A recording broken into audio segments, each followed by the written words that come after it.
What's up, you guys? Welcome back. Today we have one of my favorite recipes, sweet potato fries with a garlic tahini creamy dipping sauce.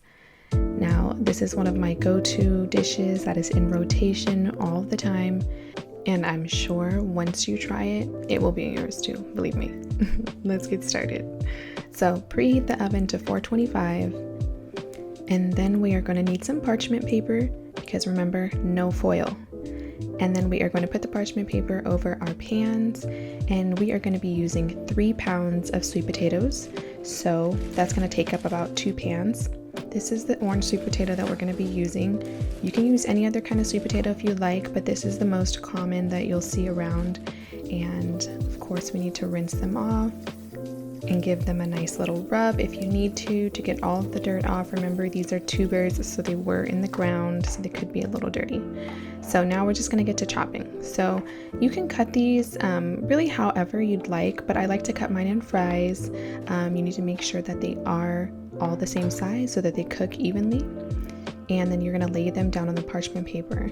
This is also one of those recipes we are not using any oil. It doesn't need any oil. So here I am chopping them up into fry sizes and then putting them onto the pan.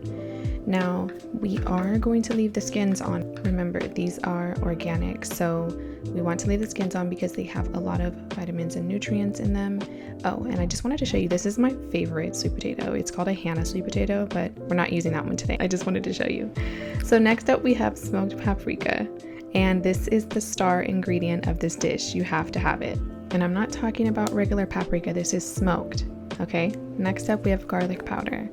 So as you can see, I'm just sparingly putting them on. I'm not caking it, just a little bit at a time. And then we have our ground black pepper. And as you can see, we're just sprinkling it over the top with all of the herbs. And next up we have thyme. If you have never used a thyme before, you definitely need to add this to an essential staple to your kitchen, because not only does it have so many antiviral properties, it adds this flavor that I really can't describe, but it's just super bomb. And you can use fresh as well, but I had dried here and it tastes just as good. So next up we have a little bit of cumin. I didn't put a lot of cumin, just a little bit.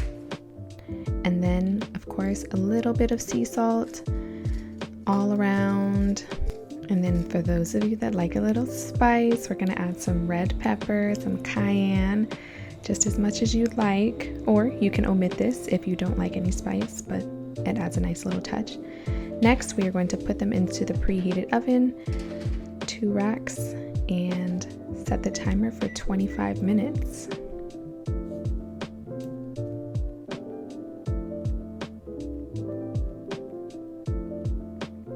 And they are ready. So what I like to do is poke them with a knife or fork just to make sure they are cooked thoroughly all the way through. You'll notice that if they are not cooked all the way through, they will still be kind of hard in the middle or a little bit hard to poke. In other ways, you can also just taste them to make sure that they're the right texture. Now I'm going to take them out, at least the one on the top rack, because that one's all ready. The one on the bottom rack, I'm going to put on for another 5 more minutes. Now, as you can see in the inside, it's nice and soft. On the outside, it's nice and it kind of has a little crisp, firm edge. They're not super crispy like deep fried fries, but they hold up. Here you see me trying them. They're so good. And next up, we are going to plate them and make the garlic creamy tahini sauce. I also want to note that these taste really, really good with a side of guacamole or avocado just mashed with a little bit of lime and sea salt. It's amazing. So we're going to make a small little batch of some creamy, garlicky tahini dipping sauce. So we're going to start off with 3 large tablespoons of tahini. Make sure that the tahini is all mixed up before actually putting it in the recipe, because it can be a little bit oily on the top, just like how a lot of nut butters are. So I wanted to add that this is also a recipe you can use for so many other dishes as well. So next up we have Coconut Aminos. You are going to add 1 full tablespoon. As you can see here, I didn't put the full tablespoon, but I added a little bit later. So make sure it's a full tablespoon. You're going to mix this in. And next up we have some lemon. Now this gives it that nice acidity to the flavoring of the dip. And as you can see here, I have a little lemon juicer. These things come so much in handy, especially if you use a lot of lemons and limes like I do, and you're gonna mix it. So I didn't speed this up because when you mix the lemon in here, you'll notice that it thickens up the tahini. And this is an important part, otherwise you can get a really clumpy tahini if you do it in a different order. So you'll see it's going to start continuing to thicken up here. And once it gets pretty thick, I'm gonna add some more of the lemon juice.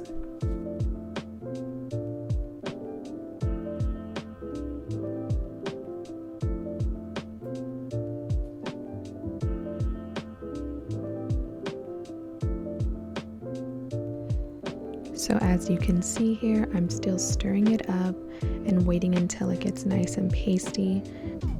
And then we will be able to add some crushed garlic to this. So here I'm gonna speed this up because you basically can see that I'm just stirring it until it gets like pasty, and then we can start with the garlic. So I'm only gonna use about 2 cloves of garlic. You can add more if you'd like. I usually do like 3, but I'm just doing 2 here for purposes of the recipe. So as you can see, I'm just peeling and smashing the garlic to help me get some of the skins off.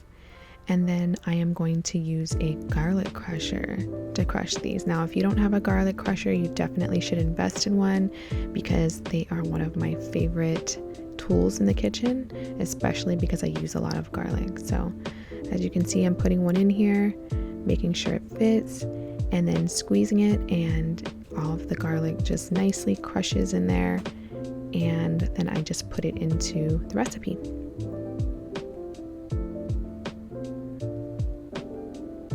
And here I am about to crush the second one.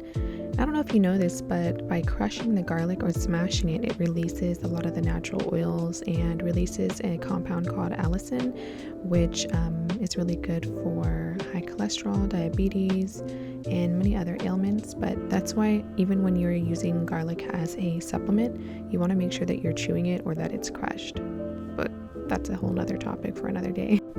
So now I'm just gonna stir the garlic in with the tahini paste, and just to make sure that it's mixed in well before we put in a little bit of water to loosen up the paste a little bit and make it more like a dip. So as you can see, it's nice and thick still, and it's time to add a little bit of water. So I started off with 1 tablespoon of water and mixed it up, and this is what I got. But I want to make it a little bit more thinner, so I'm just going to add maybe about a teaspoon from here. Now, the consistency of your dip is really at your own discretion. If you want it a little thicker, add less water. If you want it a little thinner, then you'd add more water. And if for some reason you add too much water, just add a little bit more tahini. And you can thicken it up that way. So I'm just getting it to my perfect consistency, and like I said, you can use this on salad dressings with all different types of fries, yuca, your beans, your rice, your grains, like whatever you want to put this on. It tastes good on everything, FYI. So I was just tasting it here to see if it needed anything else, and I felt like it needed a little bit of sea salt, so I'm just adding a little bit here. And then I had to taste it to see and make sure that it was good, and it came out great. So I had another dip. Next up, this is only for my spicy lovers. If you wanted to add a little bit of spice, drop a little bit of cayenne pepper in there and give it a little twirl, and then you're pretty much all done. Now this is a small batch. Obviously, if you want extra for your salads and whatever other things, then you just make a larger batch of this. And so there it is. We are all done. We have our sweet potatoes nicely spiced with our side dipping sauce with garlic and lemon, and we are ready to dig in. So I hope you guys enjoy. Like I said, this is one of my favorite dishes, and this is also a recipe that a lot of people that aren't plant-based love. So it's definitely one of those dishes that I make all of the time, especially when I'm cooking for a group of people that aren't all completely plant-based. It kind of helps people feel full and satiated and gives them that like great introduction to some amazing plant-based side dishes or even appetizers. So I hope you guys enjoyed, and I will see you guys in the next video. Bye.